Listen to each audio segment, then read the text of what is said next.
রেলগেটের মাঝখানে মালবাহী ট্রেন লাইনচ্যুত, থমকে গেল আসাম ত্রিপুরা ৮ নম্বর জাতীয় সড়কের যানবাহন চলাচল। বুধবার সকালে শ্রীভূমি জেলার বারৈগ্রাম রেলগেটে ঘটে বড় ধরনের দুর্ঘটনা।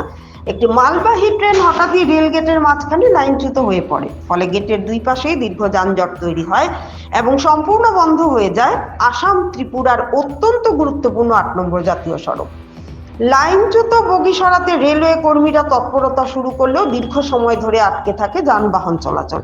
এদিকে ঘটনাটির প্রভাব পড়ে রেল পরিষেবাতেও। আগরতলা শিলচর রুট সহ আগরতলা থেকে ছেড়ে যাওয়া দূরপাল্লার যাত্রীবাহী ট্রেনগুলো বিভিন্ন স্টেশনে ঘন্টার পর ঘন্টা দাঁড়িয়ে পড়ে। সড়ক পথে বাস চলাচল বন্ধ হয়ে যাওয়ায় যাত্রীরা চরম দুর্ভোগে পড়েন। অন্যদিকে ট্রেন চলাচল বন্ধ থাকায় বেশ কয়েকটি গুরুত্বপূর্ণ যাত্রাপথ জুড়ে অচলাবস্থা তৈরি হয়। পরিস্থিতি স্বাভাবিক হতে দীর্ঘ সময় লাগে।